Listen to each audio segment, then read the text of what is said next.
Nastavljamo sa komentarima Biblije. U prethodnoj emisiji smo analizirali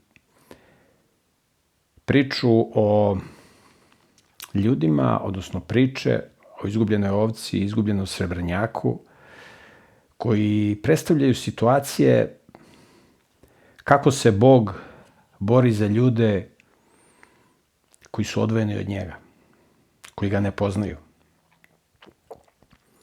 Međutim, postoji jedna druga priča koju Isus ispričao, koja je vrlo važna i u pitanju je priča u kojoj Isus govori o ljudima koji su upoznali Boga, ali koji su ga ostavili. Znači, oni su ga upoznali, ali su ga ostavili. I da vidimo kakav odnos ima Bog prema takvim ljudima koji su upoznali Boga, ali su ga ostavili. Da li je Bog onda rekao, pošto ste me ostavili, a poznavali ste me, nema više šta samo da pričam. Da li Bog tako postupa sa ljudima? I čitamo priču koju Isus ispričao, događaj vezano za Isusov život, iz Evanđelja po Luki, 15. poglavlje. Čitamo od 11. do 13. stiha. Isus kaže: Zatim je rekao, jedan čovjek je imao 2 sina. Mlađi sin je rekao ocu: Oče, daj mi deo imanja koji mi pripada.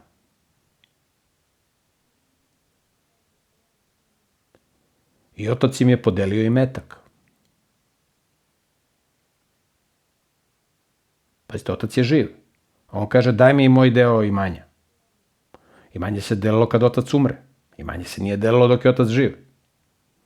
Ovaj kaže, daj mi moj deo imanja, iako si ti oče živ, hoću moj deo.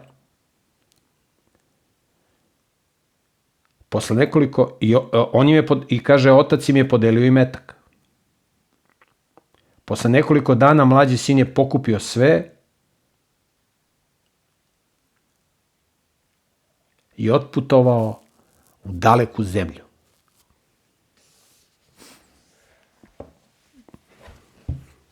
Znači, mlađi sin je živeo sa ocem, ali je bio nezadovoljan u kući svoga oca. Smatrao je da tu nema slobode, da je ograničen, ne možeš ovo, ne možeš ono, ne možeš da se kurvaš, ne možeš da se drogiraš, ne možeš da se kockaš, ne možeš ovo, ne možeš ovo. I on kaže ocu, daj ti meni moj deo. Znači, on ne pokazuje nikakvu zahvalnost prema ocu u kući u kojoj živi sa njim, nego traži svoj deo iako mu je otac još živ. Znači, on nema pravo po nijednom zakonu u to vreme da on dobije svoj imetak, ali otac mu daje. Kaže, evo ti, izvoli. To je polovina tvog nasledstva, pošto on ima 2 sina.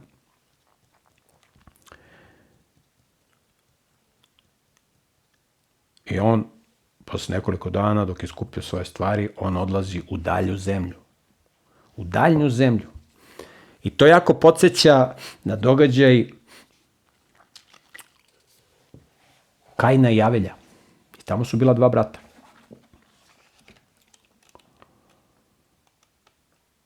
I šta je uradio Kain?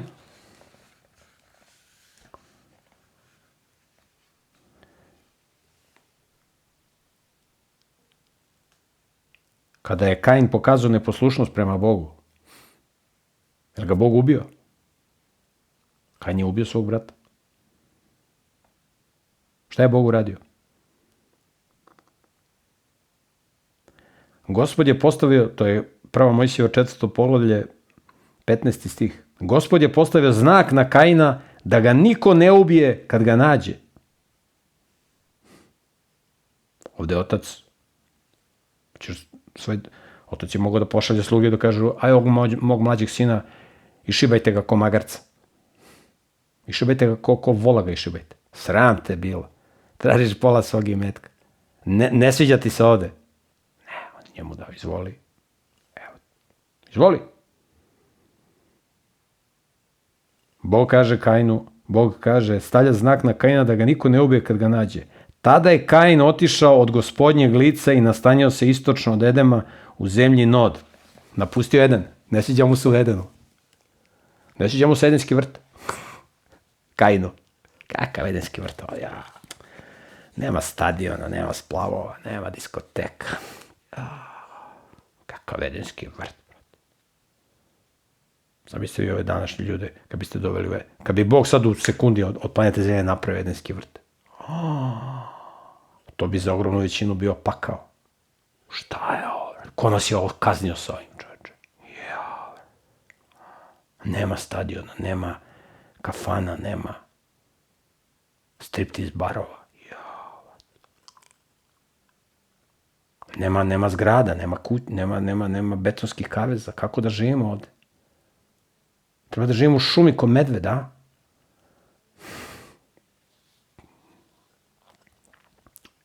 I kao što je Bog dozvolio Kainu, izvoli. Evo. Tako da imate danas mnoge ljude koji čine teška krivična dela. Kažu ljudi, pa što ga Bog ne kazni, što ga Bog ne zbriše, što Bog odmah nije ubio Kaina? Lako. Može Bog da ga ubije u svakom trenutku. Ne redi se o tome, ima Bog ima širu sliku. Bog je mogo da ubije faraona, pa ga je upotrebio da na njemu pokaže svoju silu. Bog koristi Kaina, evo izvolite. Evo izvolite, razvijajte se, vi satanisti. Da ceo svemir vidi šta je duh Sotone. Evo da vidite. Avelj je prihvatio dobro da se žrtvuje. Bog mu je dao život, zna, veruje u vaskrsenje. Da li smo mi spremni da se dobrovoljno žrtvujemo kao Avelj i da živimo ispravno, iako znamo da sutra mogu svakog trenutka da nas ubiju? Satanisti mogu svakog trenutka da nas ubiju, svakog. To su pokazali bezbroj puta u istoriji, to pokazuju danas. Mogu svakoga lažno da optuže i da uhapse i da ubiju. Oni to rade. Ubijaju ljude na autoputu. Kažu, poginu u saobraćajnoj nesreći. Mogu da ubiju koga hoće. Postoje dinamit ispod auta, dignu ga u vazduh. Mogu da ubiju koga hoće. Uz Božje dopuštenje, naravno. Da li smo mi spremni da poginemo kao Avelj? Da živimo ispravno i da kažem, spreman sam, Bože, dajem moj život u tvoje ruke, ja ću živim ispravno, ako će moja smrt da bude seme da se neko spasi, ako će moja krv da bude seme da se neko spasi, ja sam, Bože, spreman. Da li smo mi spremni na tako nešto, kao što je Avelj bio spreman, kao što je Jov bio spreman, kao što je Danilo bio spreman, kao što je Noe bio spreman. I da postanemo velikani vere. Kad Bog kaže, kad bi u ovom gradu greha bila ova 3 čoveka, Noe, Jov i Danilo, oni bi izbavili svoje duše. A ovi drugi ne bi. Kad te Bog kaže, ovo su Grand Slamovi, ovo su titule šampiona, Noe, Jov i Danilo, to su šampioni. Oni su pobednici u moje ligi šampiona.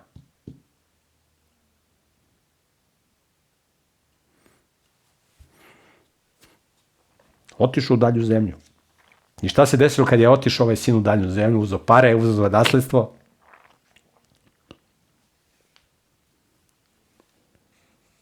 I tamo je rasao svoj metak živeći raskalašno. Znači, živeo raskalašno, došao u veliki grad, je li tako? Pun provoda, je li tako? Lepo se proveo tamo i potrošio sav svoj metak na destrukciju. Je vam to poznato? Pa to se danas dešava. To se pogotovo dešava gastarbajterima. Zarade pare, da dođe ovde i upropaste se. Ili ne moraju da dođu ovde, oni tamo se upropaste. Sećam se kad sam vodio neke ture po nacionalnim parkovima u Americi, krenemo iz Los Angelesa prema Zionu nacionalnom parku, pošto tako nas put vodi. Zion nacionalni park smo išli prvo, pa Bryce nacionalni park, pa onda Grand Canyon nacionalni park. I sad idemo na Zion, pošto nam je on prvi. I da bismo došli do Zion nacionalnog parka, to su tamo oni ukršteni slojevi, pričao sam to u ovoj emisiji. To su ovi ovako. Ovo je iz Zion nacionalnog parka, ova stena. Ova stena iz Zion nacionalnog parka, to je čudo. Mislim, ko zna malo geologiju, ja sam taj pričao. Imam u ovom predavanju najveće čudo prirode, ko će nek pogleda. I mi idemo, to je bila nedelja, i mi krećemo u nedelju, malo kad smo doručkali, krećemo prema Zion nacionalnom parku. I moramo da prođemo pored Las Vegasa. Mi ne ulazimo u Las Vegas, samo prolazimo. Las Vegas ostaje ovako s desne strane. I mi sad idemo prema Las Vegasu. Ono na autoputu, 3 trake, 4, nema automobila, mi jedini, tu i tamo po neki automobil. Jer dok smo mi došli do Las Vegasa, prošlo 4-5 sati. I tu je već nedelja popodne. A iz Las Vegasa, 3-4 trake, pune automobila, ljudi se vraćaju iz Las Vegasa. A u Las Vegasu imate samo 2 aktivnosti. Kocka i prostitucija. Nema ništa treće. Znači, ništa drugo nema. Imate da jedete i da pijete. Nema nikakva zanimacija, nema ništa. Samo kocka i prostitucija. To su reke, to je ko kad, ako se prevarite pa da dolazite u Beograd nedeljom popodne. Iz pravca Niša. To su kolone, ljudi se vraćaju za Beograd. Preko vikenda napuštaju Beograd. Pošto veliki procenat ljudi koji žive u Beogradu nije iz Beograda. A neki odlaze na vikend negde.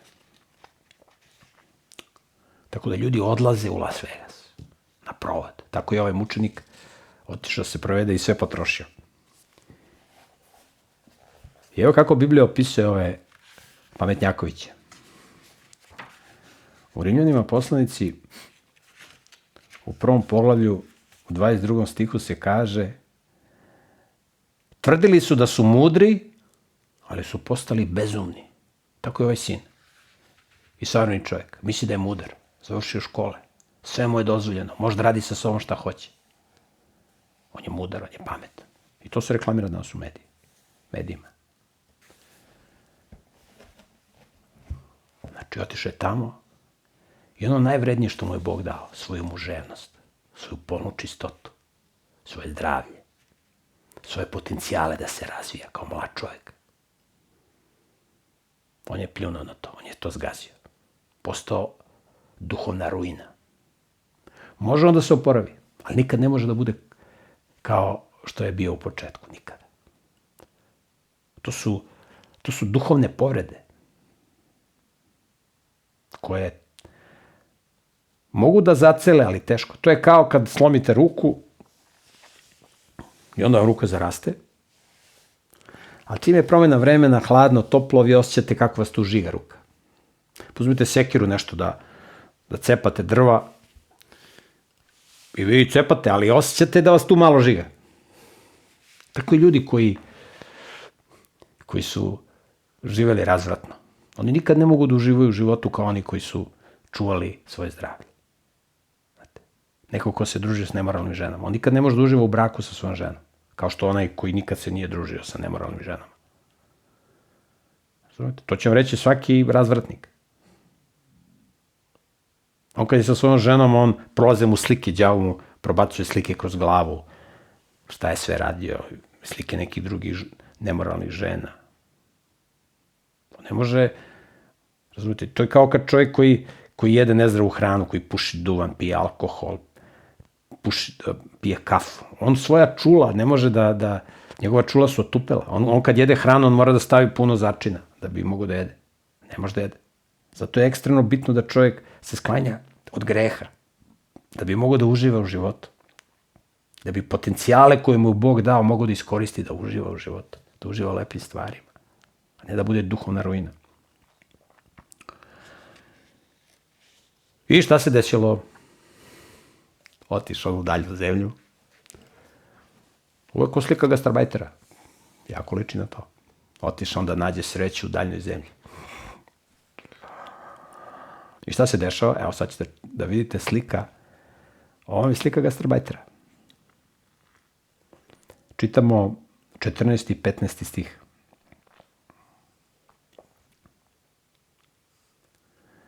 Kad je sve potrošio, nastala je velika glad širom te zemlje i on je počeo da oskudeva. Znači, zemlja u kojoj se nemoralno živi, ta zemlja propada. Pitanje dana kad će da nastupi glad u toj zemlji, kad im Bog zatvori nebo, da nema kiše i ovo i ono. Izvizne im neku prirodnu katastrofu. Nastala glad u toj zemlji razvrata.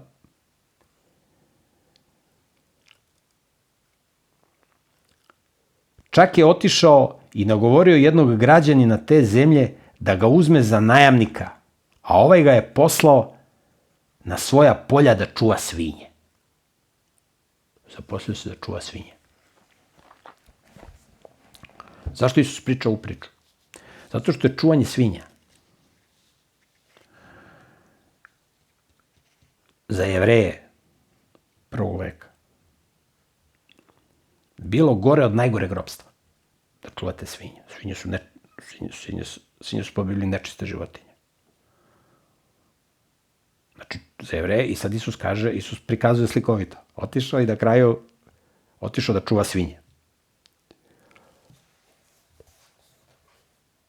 I evo možemo da čitamo kako je ovaj čovjek koji je bio slobodan kod svoga oca postao rob.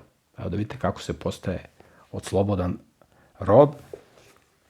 To je lepo opisao Solomon u svojim pričama.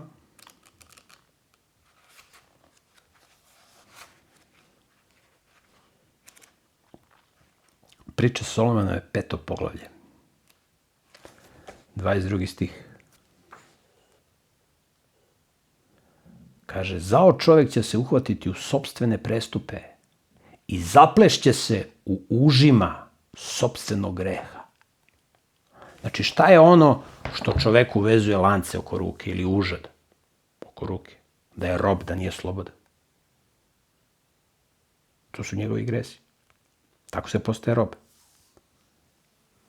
Postoje ljudi koji su u zatvoru, koji su slobodni. Oni su duhom slobodni. Jer nisu robovi greha. Postoje mnogi slobodni ljudi koji su u zatvoru. Kroz istoriju također. I sada, s kim se on druži? Družio se s razvratnicima dok imaju imetak, je li tako?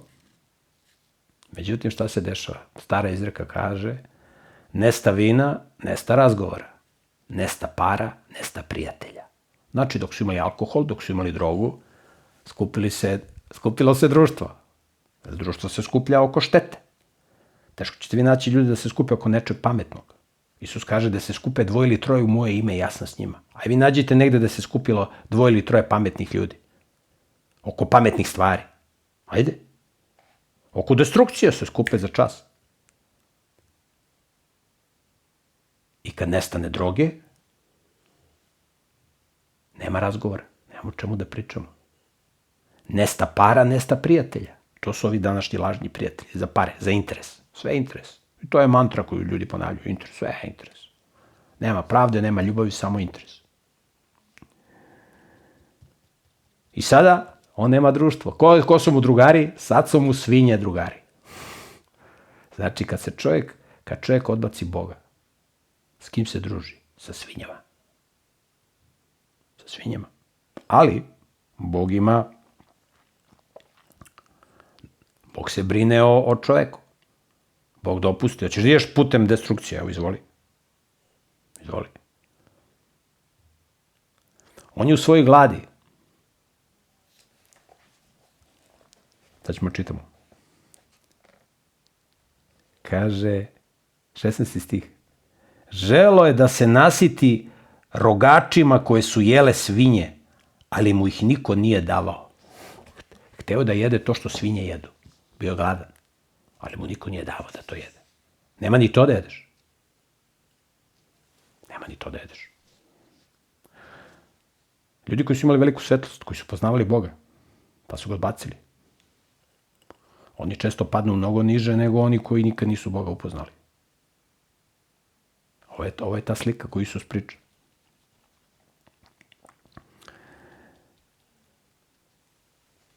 Ovaj nezahvalni sin, kao i savremeni čovjek,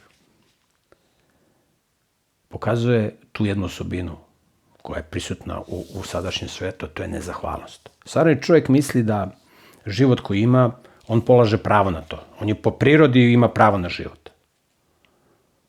Hrana koja mu raste u bašti, imam pravo na tu hranu, to mi je priroda dala. On nema zahvalnost prema Bogu za život, za svaki udisaj koji ima, za svaki otkucaj srca. Za auto, za garderobu, za decu, za ženu, za to što ima, savremeni čovjek nema zahvalnost. Savremeni čovjek ne zna da je to od Boga dobio. To sam ja stekao svojom mudrošću, svojim radom. Pa ti si uložio rad i tako dalje. Ali da nije bilo Boga, nikad to ne bi imao. Treba da si zahvalan. Savremeni čovjek je nezahvalan. To je jedna od glavnih osobina savremenog čovjeka. Nezahvalnost. To što ima. On ne zna Bogu da zahvali i Bog, odnosno Otac koji ga je stvorio, jer nas ne stvaraju naši roditelji. Roditelji nam samo prenose život. Bog je davalac života. Znači, savremeni čovjek neha je isto koji je ovaj zabludili sin. I tako, evo, vidimo, Bog je stvorio čovjeka da živi u društvu anđela, a čovjek je izabrao da živi u društvu svinja. Zato se za decu kaže da su kao anđeli. Isus kaže, ako ne budete kao dece, nećete ući u carstvo nebesko. Koga interesuje da se druži s anđelima? Koga interesuje da se druži s decom? Ko ulaže u decu i provodi vreme s njima? Provode ovi što moraju, vaspitačice u vrtićima i vaspitačice u jaslicama. Zato što moraju, za pare. Da ne moraju, ne bi one tamo bile s decom. Da dobrovoljno neko hoće da bude sa decom, to su retki. Ljudi neće da budu sa anđelima. Ljudi hoće da budu sa svinjama, u kafani, na splavu, na utakmicama, pozorištu. Razumete? Ali Bog i tada gleda da spasi čoveka. I o tome govori ova priča i to Isus želi da kaže svom auditorijumu, svojim slušalcima.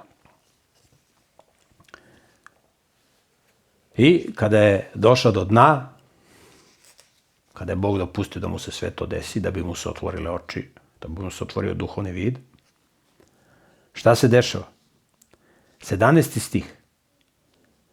Kad se urazumio ovaj nevaljali sin, kad se urazumio, rekao je, koliko najamnika kod mog oca ima hleba u izobilju.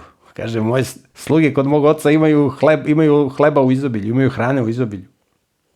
A ja ovde umirem od gladi. Ustaću, otići ću svome ocu i reći ću mu, Oče, zgrešio sam nebu i tebi. Nisam više dostojan da se zovem tvojim sinom. Pazite,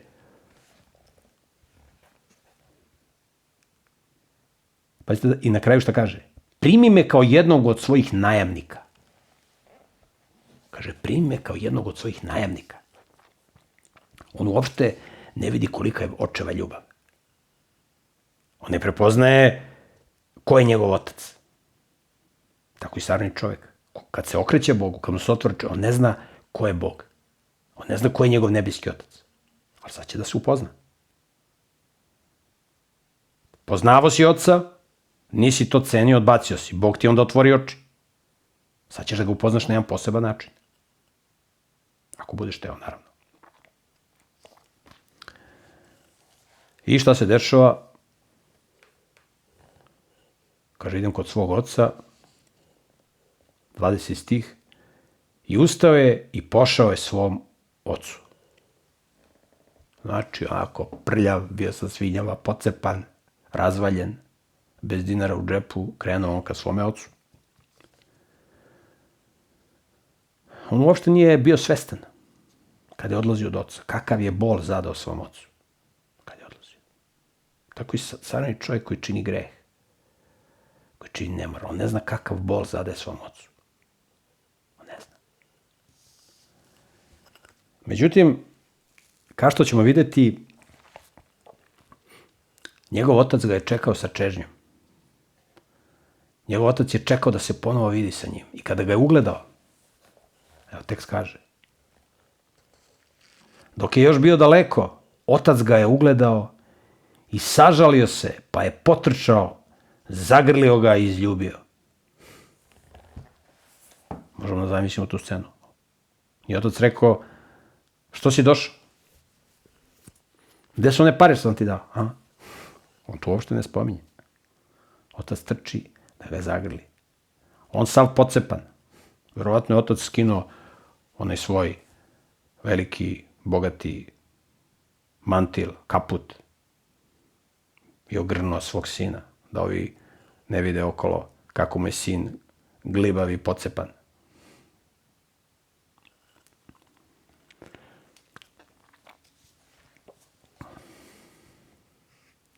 Evo da pročitamo te stihove. Tada mu je sin rekao, kad su se susreli, oče, zgrešio sam, ne boj tebi, nisam više dostojan da se zovem tvojim sinom. Primi me kao jednog od tvojih najamnika. A otac je rekao svojim slugama, brzo iznesite najbolju haljinu i obucite ga, stavite mu prsten na ruku i obujte mu sandale, pošto je bio bos, mučenik. Dovedite ugojenog junca i prigotovite ga, pa da jedemo i veselimo se. Tada je gozba bila da se jede meso, isto koji danas. Isus ništa to ne osporava. Isus prihvata ljude tako kakvi jesu. Isus njima rekao, pa što jedete meso, to nije prvostepena hrana. Morate da jedete biljnu hranu. Morate da budete vegetarijanci. Je li to Isus rekao? Ne. Isus ljudima priču da oni razumeju, zato što Isus voli ljude. Isus prihvata ljude tako kakvi jesu. Da li mi prihvatamo ljude tako kakvi jesu? Ili im namećemo svoj sistem vrednosti i ko sektaši im skačemo po glavi? Pogledajte kako Isus priča priču. I sad pogledajte, ovaj sin kad je odlazio, zašto je odlazio? Zato što je smatrao oca strogim, surovim, bezdušnim, ne može ovo, ne može ono, ne može ovo. A kako sad ovaj sin smatra svog oca?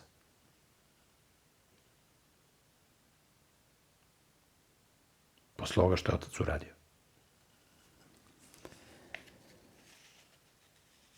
To isto imamo i danas. Sotona ubeđuje ljude da je Bog surov, da je on siledžija, da on ljude sputava u ovome i onome. Sotona kaže, ja ću ti dati slobodu, da budeš kao Bog. Bićete kao bogovi. To je on rekao Adamu i Evi. Bićete kao Elohim. Elohim je množina. Bićete kao Bog. U stvari Elohim je množina. Može se prevede kao Boga, može se prevede kao bogovi, jel? Samo u kontekstu zavisi. Kada je imenica ispred u jednini, onda se odnosi na jednog Boga. Kaže, bit ćete kao bogovi. Odnosno kao demoni. Možda radite što hoćete. Mislim, ne možda radite što hoćete. Tako Sotona ubeđuje ljude. Bog je surov, Bog je siledžija, ne možeš pored njega ništa da radi, ne može ni ovo, ni ovo. Kod mene sve može, kaže Sotona. I onda Bog dopusti, kad ljudi prihvate sotonski koncept, onda Bog dopusti da lupe glavom u zid, kao ovaj nerazumni sin, i da im se otvore oči. Bol i patnja su nekada jedini mehanizam da se čoveku otvori duhovni vid i da čovjek spozna neke stvari koje u miru nije hteo da spozna. I ono što možemo da vidimo ovde, to je nešto što smo čitali već, a to je kako Bog se ophodi prema grešniku koji se njemu vraća. Otac ne ukorava svoga sina. Šta si to radio? Gde si potrošio pare? On ga dočekuje sa radošću. Pogledajte šta kaže biblijski tekst. Isus sa ovom pričom podsjeća, naročito fariseje, koji su stručnjaci za Bibliju, a i ove ostale. On ih podsjeća na tekstove iz Biblije, koji su zapisani mnogo puta ranije. U knjizi proroka Isaije u 44. poglavlju, u 22. stihu, tekst kaže: izbrisat ću tvoje prestupe i bit će kao da ih je oblak sakrio i grehe kao da su ih oblaci sakrili. Vrati se meni i ja ću te otkupiti. Izbrisat ću tvoje prestupe, kaže Bog. Kao da se ništa nije desilo. Vidite kako ovaj otac u priči. Kao da se ništa nije desilo. Kad se ti okreneš Bogu, ti si novi čovjek. Kao da se ništa nije desilo. U knjizi proroka Jeremije, 31. poglavlje, 34. stih, kaže: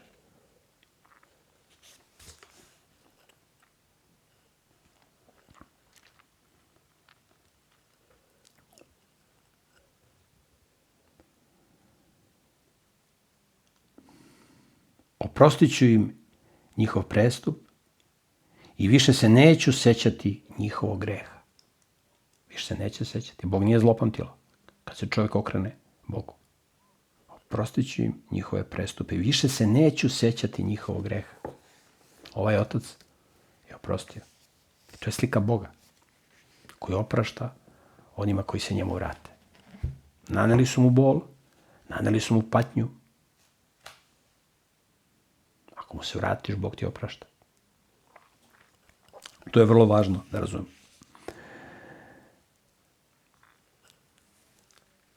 Ono što Sotona govori ljudima koji su sagrešili, on im kaže ovako: vidi, dok se ne popraviš, dok ne budeš bio savršen, Bog te neće prihvatiti.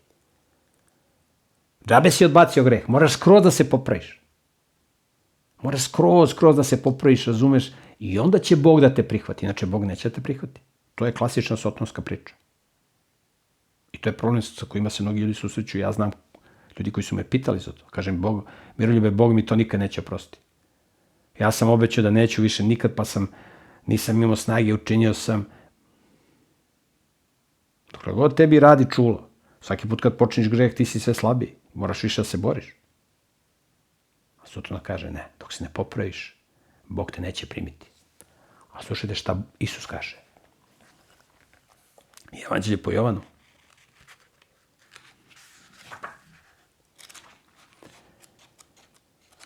Evanđelje po Jovanu, 6. poglavlje. 37. stih.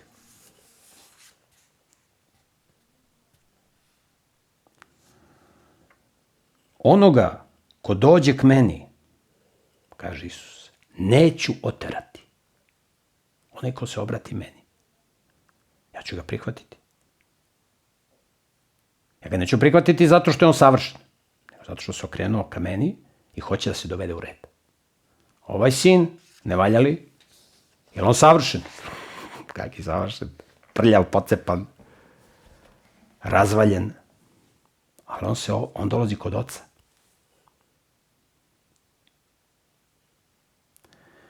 Lako je naučiti razne veštine. Najteže je izgraditi karakter. Kad imate poštenog čovjeka i moralnog, vi možete sve da ga naučite. Može svaki posao da nauči da radi. Kad je pošten. Kad imate lošeg čovjeka, loši karakter, lenj, zao, pokvaren, s takim čovjekom raditi je jako teško. Skoro nemoguće. Tako da, kad čovjek se okrene Bogu i dođe Bogu, Boga prima takav kakav jeste. Ko je ovaj sin ne valjali. Znači, prljav, pocepan, glibav, Boga prihvata. Boga prihvata i raduje se. Nema problema. Ako ti hoćeš kod mene, sve ćemo da sredimo. Sve ćeš da se naučiš. Polako, korak po korak. Kako piše u Bibliji. Zapovest po zapovest, pravilo po pravilo. Ovde malo, ovde malo. Samo dođi kod mene, kaže Bog. Samo dođi. Tako da, Bog vidi ljudska srce. Čovjek još nije izgovorio molitvu, ali on želi da se promeni. Bog mu trči u susret. Bog hoće da ga primi. Jer Bog vidi težnje ljudskog srca. Samo ako čovjek hoće. Ako hoće.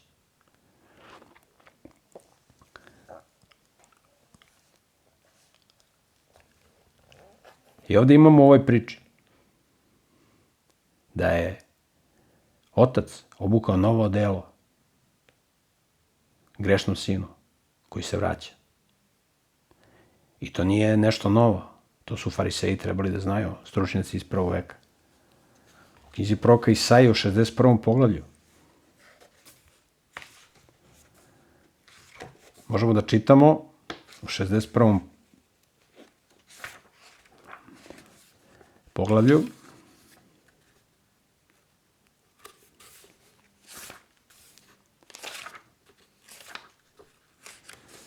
u 61. poglavlju u 10. stihu. Slušajte šta kaže Bog.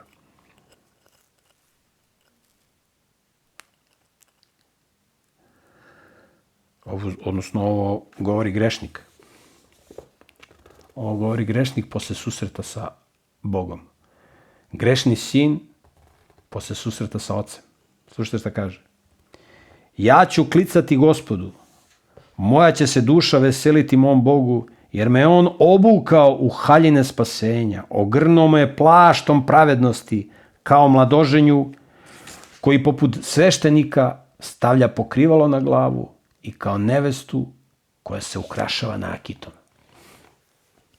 Bog mi je dao novo delo. Ja ću klicati Gospodu, što je mene, grešnika, obukao najlepše odelo, što me je prihvatio kao svog sina, što je zaboravio moje prestupe, kako kaže. Ti si radio to i to, on je radio to i to. Šta ti sad nama nešto pa ti si radio to i to. To je izbrisano, to se ne računa. To je bio stari čovjek koji umro. Ovo je novi čovjek. To je Božji koncept. Pa znamo mi za tebe šta si ti radio, ti sad pričaš nešto. To nije biblijski koncept. To Sotona govori kroz takve ljude. Evo još jedan jako dobar stih u knjizi proroka Isaije u 62. poglavlju. 62. poglavlje, 5. stih.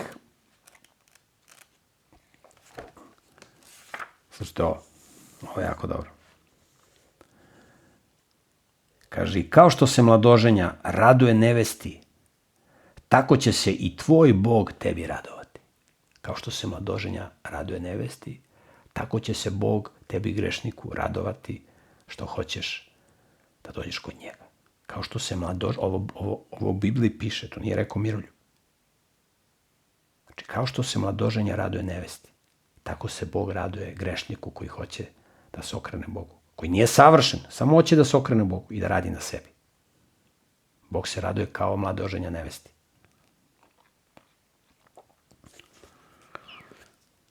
I šta kaže ovaj otac? 24. stih.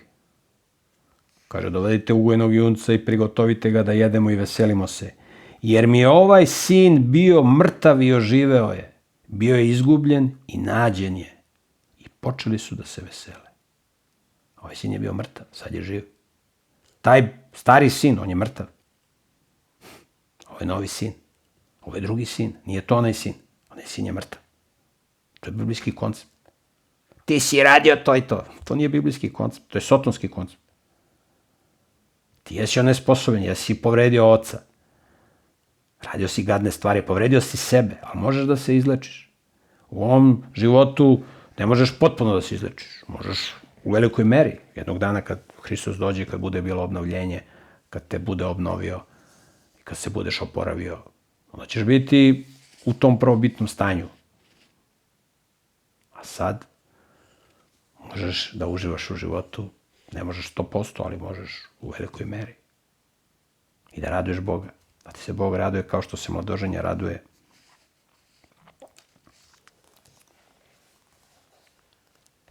Nevesti. Međutim, postoje oni koji kažu da su na Božjoj strani, koji se ne raduju. Pa oni kažu da su na Božjoj strani, ali oni se ne raduju kad se grešnik okreće Bogu. Takvi su bili fariseji. Njima je smetalo što se Isus druži sa grešnicima. Njima je smetalo što se Isus druži sa ljudima koji preziru fariseje, koji ne idu na njihove službe. On ne dolazi na našu službu. Nećeš biti spašen ako ne dolaziš na našu službu. I ti ljudi koji preziru fariseje, oni trče kod Isusa. A oni fariseji, oni su kao pobožni. Oni se ne raduju što se grešnici obraćaju Bogu. Takva je situacija u ovoj priči. Pazite dalje. 25. stih. A njegov stari sin, znači sin od oca. Mlađi sin je ovaj što se vratio. A bila su 2 sina. Mlađi je uzeo imetak i potrošio tamo i sad se vraća sav pocepan i prljav. A njegov stari sin bio je u polju, kad se na povratku približio kući, bio je da radi, kad se približio kući, čuje muziku i igru. Vraća se kući, čuje muziku i igru, veselje. Zato je pozvao jednog slugu i upitao ga šta se dešava. On mu je odgovorio, došao je tvoj brat, pa je tvoj otac prigotovio ugojenog junca, jer mu se vratio zdrav. On se rasrdio, ovaj stari sin se rasrdio, naljutio se i nije hteo da uđe. Nije hteo da uđe u kuću, tu da je bilo veselje. Pazite ovo. Zašto ovaj sin nije hteo da uđe? Ovaj sin nije uopšte bio zabrinut za svog mlađeg brata. Uopšte, njega nije interesuo njegov mlađi brat. Uopšte nije delio zabrinutost svog oca vezano za svog mlađeg brata. I onda kad se ovaj vratio, pošto nije imao nikakvu zabrinutost, baš ga briga za svog mlađeg brata, on se nije ni radovao što se ovaj vratio.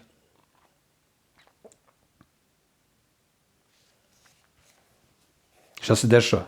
Kad je otac vidio da ovaj neće da uđe. Dobri otac. Nije rekao što nećeš da uđeš, šta se glupiraš. Je li to rekao otac? Ne. Dobri otac, slušajte šta kaže. I to je slika Boga.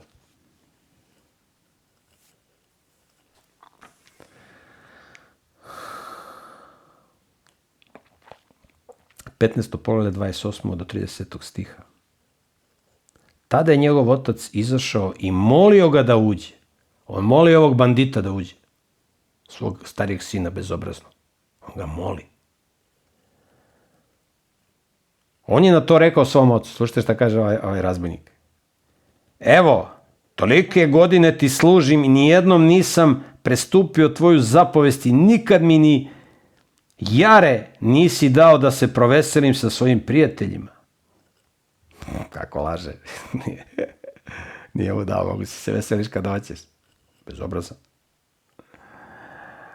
A kad je došao ovaj tvoj sin, ne kaže ovaj moj brat, nego ovaj tvoj sin. On njega i ne računa za brata. A kad je došao ovaj tvoj sin, koji je s bludnicama izjeo tvoj imetak, pripremio si mu ugojenog junca.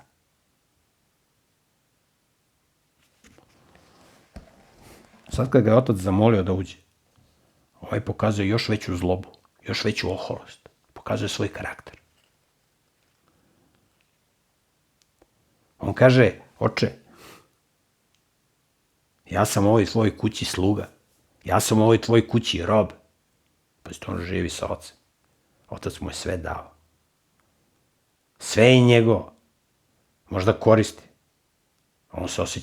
On se u Božjoj kući osjeća kao rob i sluga. Tako se Sotona, dok je bio Hejlel, nije mu se sviđalo u Božjoj kući i onda je postao Satan.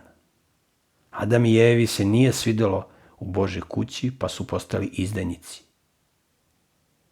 Bogadim. Nose odela, beged. To nose samo izdajnici nose odela.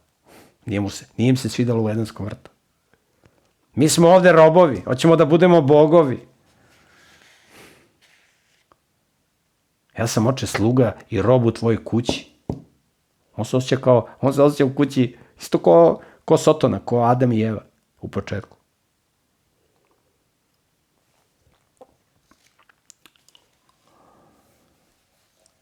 Slušaj šta mu otac kaže. 31. stih i 32. Otac mu je tada rekao, sine, ti si uvek sa mnom i sve što je moje, tvoje. Ali trebalo je da se veselimo i da se radujemo, jer je ovaj tvoj brat, ne ovaj moj sin, nego ovaj tvoj brat, to ti je brat. Jer je ovaj tvoj brat bio mrtav i oživao je, bio je izgubljen i nađen je. Zamislite čoveka koji se napio i kolima zviznuo u neki stub i poginuo. I sahranili ga. Zamislite sutra kad bi ga Bog digao iz groba. Bez obzira što je pijan poginuo. Da li bi se ovi u kući radovali kad bi ga vidjeli živog? Pa naravno, radovali bi se pametni. A budale se ne bi radovali. Što si došao? Pa evo, Bog me digao iz groba. Tebe, pijanicu, što si se zakucao u banderu, mrtav pijan, briši da te ne vidimo. Tako, to bi rekla budala.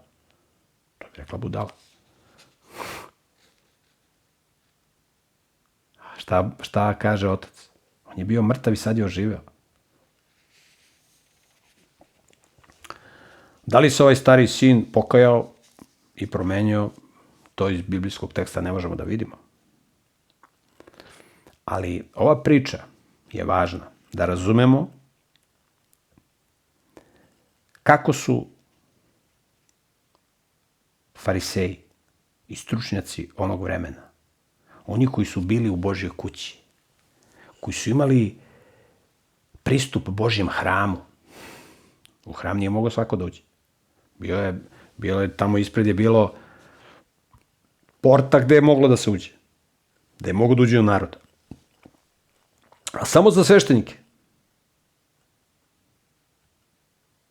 Iz ove religijske autoritete je bilo dozvoljeno da ulaze u određene prostorije hrama. Znači, oni su imali pristup hramu u svako doba. Oni su imali pristup hramu u svako doba, isto kao što je ovaj stari sin imao pristup očevu imanju u svako doba. Kako su fariseji, a to je slika religioznih autoriteta kroz istoriju, u ogromnoj većini, kako su oni gledali na narod? Jer vidite, u našem jeziku se koristi reč za religijskog autoriteta. Koristi se reč episkop. Episkop potiče od grčke reči skopos, što znači brdo. Znači, episkop je neko ko je na brdu i on sa brda najbolje vidi. Zato episkop znači stražar na grčkom jeziku. To je ustaljeno u našem govornom području. Episkop. Na zapadu se kaže biskup. Iako biskup je latinska reč, a episkop je grčka. Ovde na istoku je dominantna grčki uticaj, tamo je latinski uticaj. Znači, pazite šta znači episkop. Episkop ili vladika. Grčki episkop. Episkop ili vladika znači stražar. On je koji stražari, koji nadgleda, koji brine o stadu. Da li su fariseji brinuli o stadu? O grešnicima? Ne. Oni su njih smatrali grešnicima. Mi smo fariseji. Mi smo odvojeni. Fariseji na hebrejskom znači odvojeni. Mi smo odvojeni od vas. Vi ste grešnici. Oni su narod tretirali kao stoku. Kao stoku. To imate danas. Kako se danas narod tretira? Kao stok. Proda im se droga. Proda im se nezdrava hrana. Koji su vodeći uzroci smrti u stranom svetu? Broj 1, nezdrava hrana. Znači droga. Legalizovana droga. Broj 2, pušenje duvana. Legalizovana droga. Broj 3, pijenje alkohola. Legalizovana droga. Znači, narodu se prodaje droga. I time se niko ne bavi. Zašto? Zato što se narod tretira kao stoka. Narodu se prave stadioni da urlaju, da se tuku. Huškaju se preko medija. Narod je stoka. Narod je kao oni psi u borilačkim arenama da se psi između sebe bolja. Ovi u publici urlaju. Tako oni tretiraju. Ili oni bikovi što se bore u arenama. Tako današnji stručnjaci tretiraju ljude. Kao stoku. Tako su fariseji tretirali ljude u ono vremenu. Kao stoku. To su grešnici. To je stoka, bre. Kakve veze ima što ćemo da im prodajemo drogu? I legalizovano i ovu ilegalno. To je stoka, bre. A Isus kaže, to nije način. To su Božja stvorenja, kaže Isus. To su Božja stvorenja o kojima ja brinem, koje sam ja stvorio, koje ja volim, zbog kojih sam ja ovde došao. Ja nisam došao zbog vas. Vama spasenje ne treba. Vama Bog ne treba. Vi ste sami sebi dovoljni. Vi ste bogovi u ovom svetu. I oni su tražili da se ljudi prema njima ophode kao prema bogovima. Razumiješ? Oni da ga dođu sa raskošnim odelima. Odelo je beged, izdaja, prijatelju. Tvoje odele treba da bude skromno. Raskošnim odelima, sa zlatnim lančićima, sa nekim šeširima. Šešir je simbol krune. Carske krune. Ti si grešnik. Kako ti možeš da nosiš krunu? Ti treba da si ponižen. Ti treba da si primer drugima. Svi ti autoriteti koji su postali kroz istoriju, i religijski i sekularni, oni su narod tretirali kao stoku. Naravno, veća odgovornost je na religijskim autoritetima, jer oni su tu kojima je povereno stado, kojima je poveren narod. Fariseji su narod tretirali kao stoku. Jesu oni bili stražari? Jedan od ljudi u istoriji koji je bio pravi stražar je bio Petar II. Petrović Njegoš. I to su mu zamerali. I kad vi razgovarate, kaže, kakav Njegoš. On je 2 puta godišnje išao u crkvu. Pa kakav je to vladika? Kakav je to episkop? 2 puta godišnje ide u crkvu da se moli. Pa čekaj, ti ne možeš da se moliš kod kuće. Njegoš se molio kod kuće. Njegoš je počeo da otvara škole po Crnoj Gori, kad je bio na vlasti. Otvorio štampariju. Zaveo red. Kaže, pole kakvi su njegovi sveštenici. Jer episkop ima ispod sebe sveštenike, koji imaju određene parohije. Episkopija je podeljena u parohije. I Njegoš odredio sveštenike. Kaže, gle kakvi su Njegoševi sveštenici. Obučeni su prvo kao običan narod, drugo, naoružani su do zuba i kaže, krstare po selima, kaže. Krstare, mesto da su u crkvama da se mole Bogu, oni, kaže, krstare po selima. A Njegoš naoružao sveštenike, u jednoj torbi drže Bibliju, u drugoj sa strane ovde puška, kratka puška, sablja, nož. I krstare po selima, stražari. Stražari. Da se ne širi smrt po Crnoj Gori. I to su mu zamerali. To su naše svetinje. Koje svetinje? On dobije od ruskog cara zlatni krst sa brilijantima. Dobije od austrijskog cara zlatni krst sa brilijantima. Svetinja. Sveti krst. A Njegoš ode u Trst i proda ta 2 krsta, uzme pare da kupi hranu, da nahrani narod. Koji bi to religijski autoritet danas uradio? Da nahrani narod. Kad je bila glada, on ode kupi žito. I nahrani narod i spasi narod od gladi. To je radio Njegoš. Neće da ide u crkvu da se moli po ceo dan. Đavo se ne moli uopšte, ali đavo radi i zato je uspešan. Pogledajte kako je đavo uspešan. Pogledajte planetu Zemlju. Đavo se ne moli Bogu. Čovjek treba da se moli Bogu.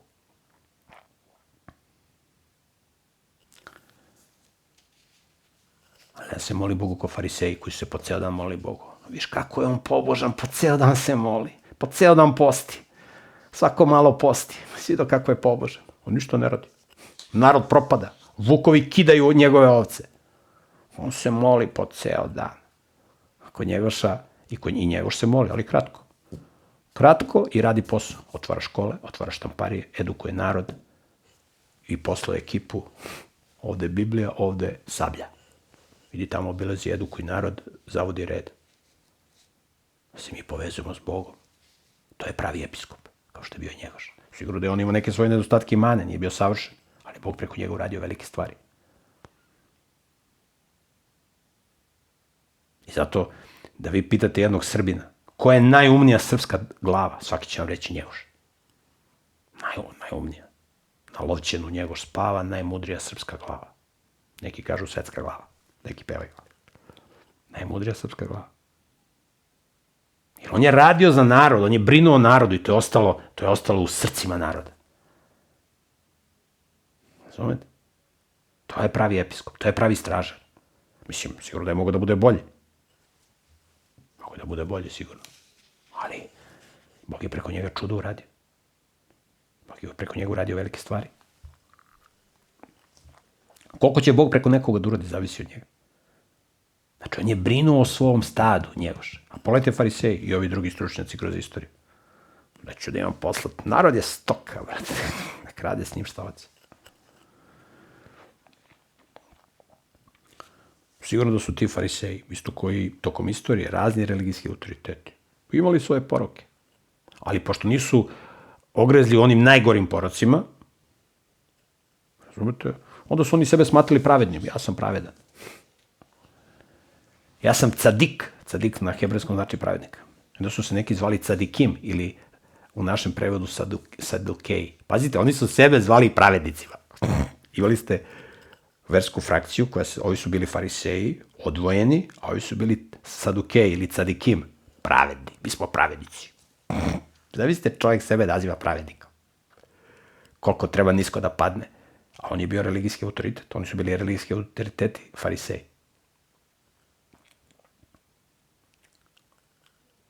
I šta imate?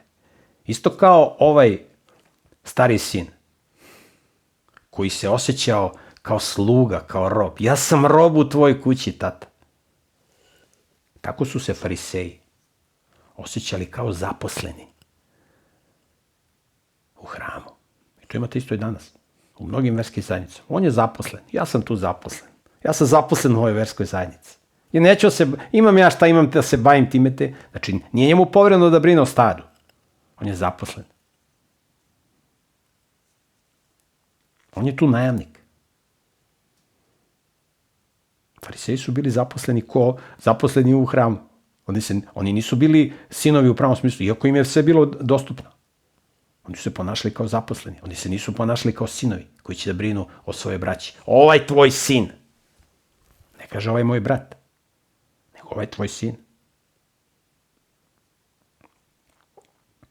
I oni, fariseji, nisu radili za Boga i Božje delo iz ljubavi.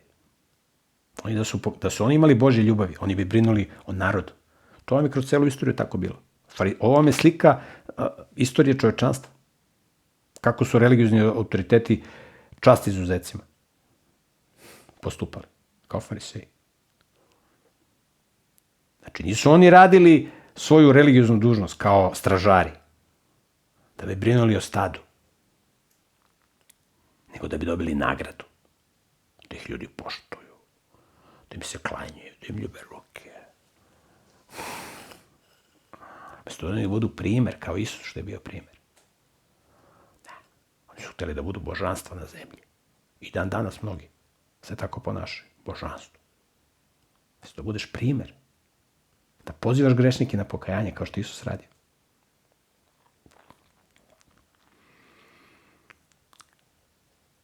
Ti su se prihvataš ove grešnike, ove poreznike, ove bandite, ove glibavce, gledaj kakvi su. A mi, koji se toliko molimo, koji toliko postimo, koji se toliko mučimo, mi se mučimo, Isuse. Ulažemo velike narode i ispaštanja, razumeš? Ti nećeš kod nas da dođeš.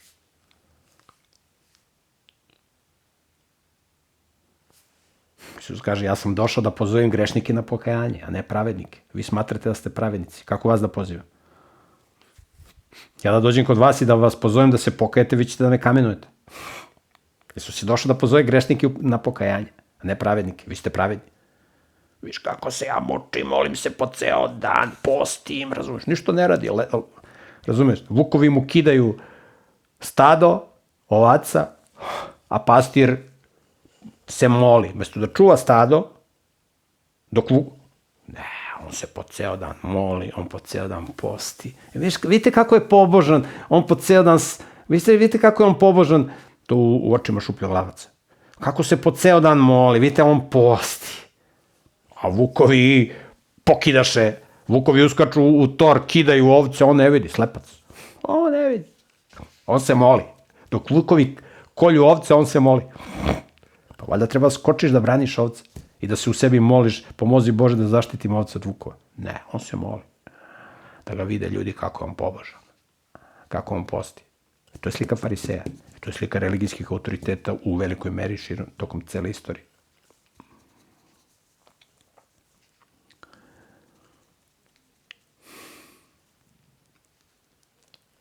I fariseji su zbog ovoga bili uvređeni. Oni su se vređali zbog Isusovog ponašanja, što on prima grešnike. Tako se ovaj stari sin isto uvredio. Što je otac primio njegovog brata, mlađeg grešnika. Ista priča. Ista priča. Trebao si da ga isteraš. Tog bandita što je sve prokockao. Ko fariseji. Oni se fariseji kažu na nebu je radost kad grešnik bude uništen. Sve kontra. Sotonski duh. I ova slika fariseja može da bude slika koja može svakog od nas da postakne da stavi prst na čelo. Čovjek koji o sebi ima visoko mišljenje, on je sklon da drugima pronalazi mane i da druge kritikuje. Čovjek koji se gleda u ogledalo Isusa Hrista, koji čita Bibliju i upozna Isusov karakter i gleda se u ogledalo Isusa Hrista, on će vidjeti koliko je grešan. I neće mu pasti na pamet da on drugima pronalazi mane i da druge kritikuje. Nego će da se pokrije ušima i da ćuti. I da kaže, Bože, pomozi meni grešniku. Pomozi meni grešnome, Bože, da se ja popravim. Da ne poginem. Da ne nastradam. Da budem srećan u ovom životu. Da te dostojno zastupam na ovoj planeti. Čovjek koji neće da se gleda u ogledalo Biblije, da vidi kakav je, nego se ogleda, evo vidi kakvi su ovi tamo. Pa ja sam bolji od njih. Ja sam dobar, ja sam super, vidi kakvi su ovi. A gle kakvi su ovi, a gle ovi. Ja sam najbolji. Ja sam stvarno dobar. Ti si dobar. Pa pogledaj se u ogledalo Isusa Hrista. Pogledaj se u ogledalo Biblije, pa da vidiš kakav si. Pa kad budeš video kakav si, ćutaćeš, nećeš uopšte da progovaraš. Nećeš progovarati kad budeš video kakav si. Nego ćeš ćutati i raditi na sebi, da se dovedeš u red.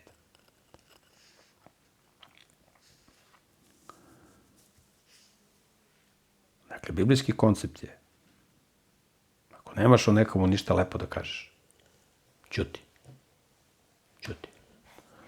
Drugo su oni koji su nam povereni kao naša deca, koje moramo da kanališemo, da im ukazujemo priču i tako dalje. Da im ukazujemo na greške, da im ukazujemo pravu priču i da ih skrećemo na pravi put.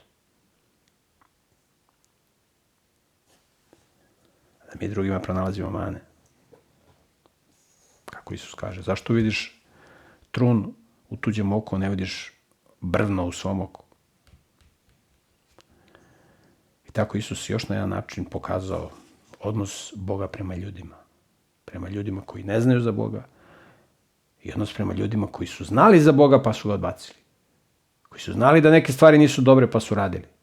Bog ih prima. A ko će da se okrenu Bogu? A ko će da budu živi? Bog se raduje svakom novorođenju. Kao da se rodilo novo dete. To je bilo sve za ovaj put, dragi prijatelji. Hvala vam na pažnji.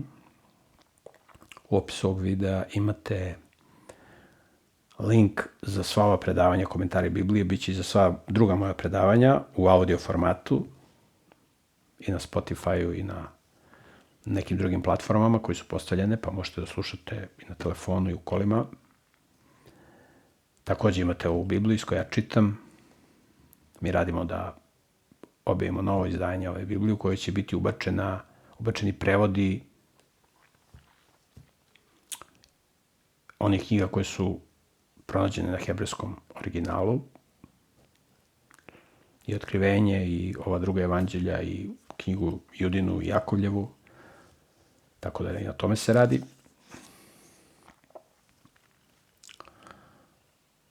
Imate u opisu i ovu Bibliju u elektronskoj formi i na ćirilici i na latinici. Možete da kupite na ćirilici i na latinici. Možemo da vam pošaljemo besplatno ako nemate mogućnosti da kupite. Neki naši prijatelji su odvojili sredstva da se obezbede Biblije za poklanjanje. Hvala na pažnji. Ako da Bog, vidimo se u sledećoj emisiji. Pozdrav!